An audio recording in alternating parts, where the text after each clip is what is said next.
Hello everyone, welcome back to our YouTube channel my notes coaching academy. आज हम +1 physics का second unit kinematics का first topic discuss करने वाले हैं, जिसका नाम है मोशन इन स्ट्रेट लाइन। ठीक है, तो सबसे पहले हम देखेंगे कि मोशन इन स्ट्रेट लाइन का मीनिंग क्या होता है। मोशन इन स्ट्रेट लाइन यानी कि मोशन होगा या फिर एक्स एक्सिस के अलोंग, या फिर मोशन होगा एक्स एक्सिस के अलोंग, या फिर होगा वाई एक्सिस के अलोंग। यानी कि मोशन होगा या फिर एक्स एक्सिस के अलोंग या फिर होगा वाई एक्सिस के अलोंग। यानी कि मोशन कैसे चलेगा, स्ट्रेट लाइन में चलेगा। उसको हम क्या बोलेंगे, मोशन इन स्ट्रेट लाइन। ठीक है, अब इसके कुछ इंपॉर्टेंट न्यूमेरिकल करने से पहले हमें फॉर्मूले जो है वो पता होने चाहिए। जैसे कि फर्स्ट यहाँ पे स्पीड एंड वेलोसिटी के फॉर्मूले दे रखे हैं। तो एवरेज स्पीड होती है हमारे पास total distance upon total time. वैसे ही एवरेज वेलोसिटी का फॉर्मूला क्या होगा हमारे पास, total displacement upon total time. ठीक है, फिर इंटरस्टेनियस स्पीड का मतलब है यानी कि किसी स्पेसिफिक टाइम या फिर किसी स्पेसिफिक उसके डिस्टेंस के ऊपर जो है उसकी स्पीड क्या होगी। यानी कि जैसे मान लो 3 मीटर किसी स्पेसिफिक की बात कर रखी हो जब, ठीक है, तो स्पेसिफिक की बात कर रखी हो तब हम बोलते हैं इंटरस्टेनियस स्पीड। तो इंटरस्टेनियस स्पीड का फॉर्मूला होगा हमारे पास डिस्टेंस अपॉन टाइम। ठीक है, यानी कि differentiation of distance upon dt with respect to time. ठीक है, फिर वैसे ही इंटरस्टेनियस वेलोसिटी का फॉर्मूला क्या होगा हमारे पास, dx ओवर dt। dx क्या है यहाँ पे, differentiation of displacement with respect to time. ठीक है, आगे है एक्सेलरेशन। तो एक्सेलरेशन के लिए सबसे पहले एवरेज एक्सेलरेशन का फॉर्मूला होता है change in velocity upon change in time. और इंटरस्टेनियस एक्सेलरेशन के लिए फॉर्मूला होता है हमारे पास वैसे ही dv अपॉन dt। ठीक है,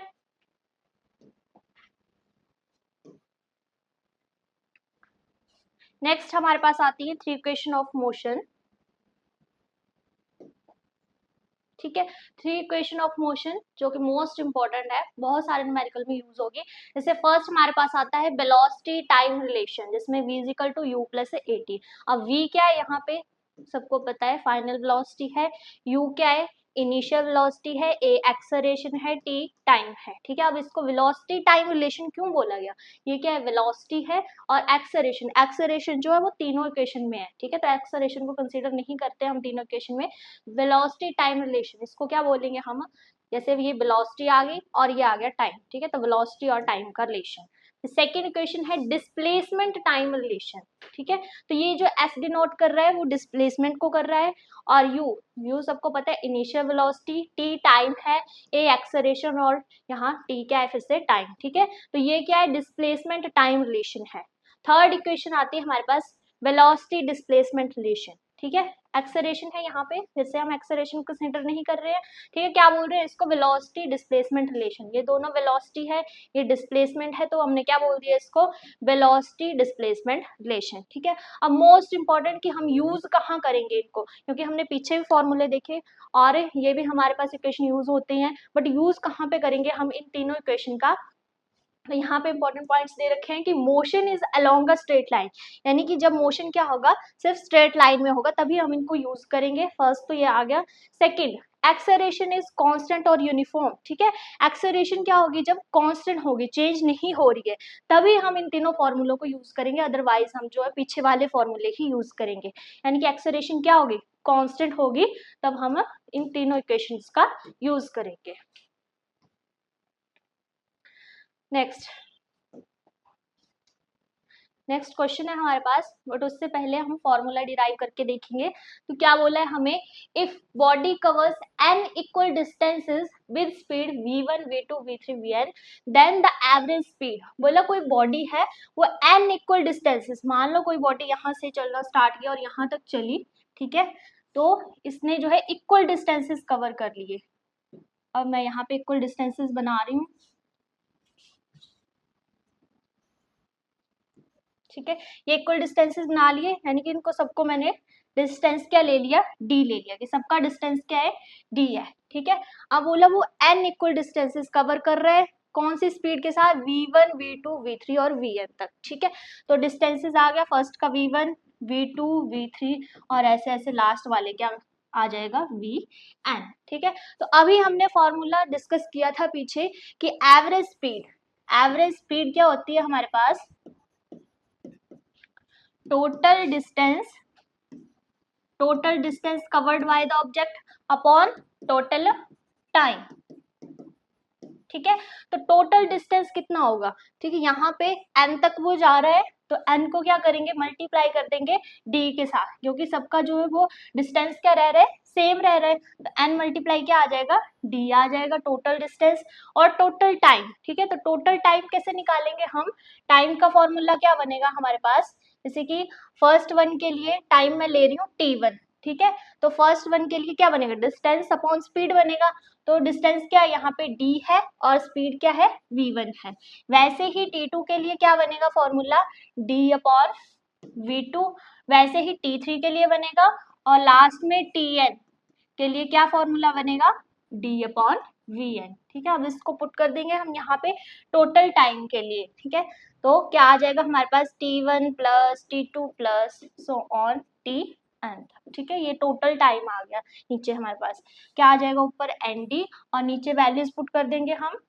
t1 क्या था, d upon v1 plus d upon v2 plus so on d upon vn। ठीक है, अब यहाँ से देखो सब में d कॉमन है तो d को हम कॉमन ले लेंगे, क्या आ जाएगा nd अपॉन d कॉमन ले लिया, क्या आ गया 1 upon v1 plus 1 upon v2 plus 1 upon v3 so on vn। ठीक है, अब यहाँ d ऊपर भी है नीचे भी है, कैंसिल हो जाएंगे, यानी कि फॉर्मूला क्या बन जाएगा हमारे पास n upon 1 upon v1 plus 1 upon v2 plus 1 upon v3 and so on 1 upon v है। ठीक है, तो ये फॉर्मूला हमारे पास बन जाता है n upon 1 upon v1 plus 1 upon v2 and so on 1 upon v है। ठीक है, तो क्वेश्चन देखेंगे, यहाँ पे क्वेश्चन क्या बोल रहा है, अ cyclist covers 3 equal distances with speed 10 kilometre per our, 15 kilometre and 30 kilometre per our. ठीक है, तो उसने क्या किया, 3 इक्वल डिस्टेंसेस, यहाँ पे n थे तो यहाँ पे 3 है। ठीक है, तो फॉर्मूला क्या बोलता है, n upon 1 upon v1 plus 1 upon v2 and 1 upon v3 so on 1 upon vn। ठीक है, तो यहाँ पे हमारे पास n की जगह क्या आ जाएगा, 3 आ जाएगा, क्योंकि 3 ही इक्वल डिस्टेंसेस है, क्या आ जाएगा 3 अपॉन 1 अपॉन v1। अब यहाँ पे v1 यानी कि स्पीड क्या दे रखी है हमें, first 10 plus 1 upon 15 and 1 upon 30, क्योंकि 3 ही डिस्टेंसेस है यहाँ पे। ठीक है, अब आपने इसको सॉल्व करके आंसर अपना कमेंट बॉक्स में लिखना है। ठीक है,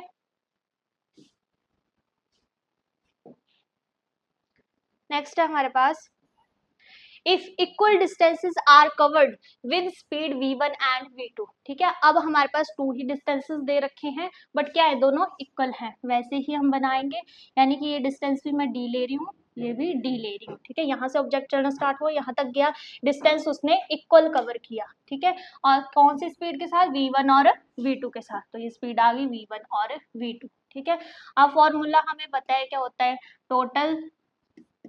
total distance upon total time. ठीक है, वैसे ही हमें फिर से टाइम निकालना पड़ेगा। ठीक है, t1 क्या आ जाएगा, d अपॉन v1 और t2 क्या आ जाएगा हमारे पास, d अपॉन v2। ठीक है, डिस्टेंस अपॉन स्पीड क्या बनता है, टाइम। ठीक है, तो यहाँ पे टोटल डिस्टेंस कितना है हमारे पास, देखो 2 ही डिस्टेंसेस वो चल रहा है, तो क्या आ जाएगा 2d। कैसे आएगा 2d, d प्लस d।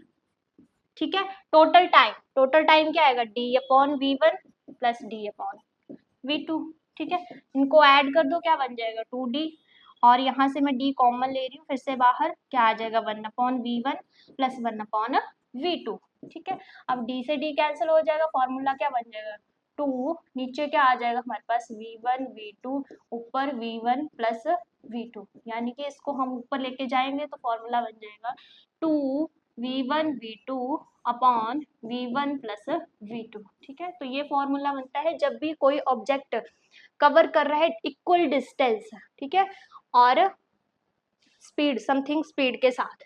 ठीक है, तो यहाँ पे क्वेश्चन देखेगा, car travels equal distances at 40 kilometre per hour and 60 kilometre per hour, its average speed. तो एवरेज स्पीड क्या हो जाएगी यहाँ पे 2 मल्टीप्लाई v1 40 दे रखा है, 60 दे रखा है, 40 प्लस 60 तो ये क्या आ जाएगा हमारे पास, यहाँ 100 आ जाएगा,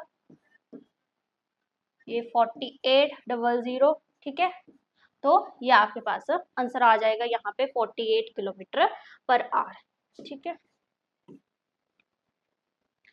A person traveling in a straight line moves with the constant velocity v1 for a certain distance x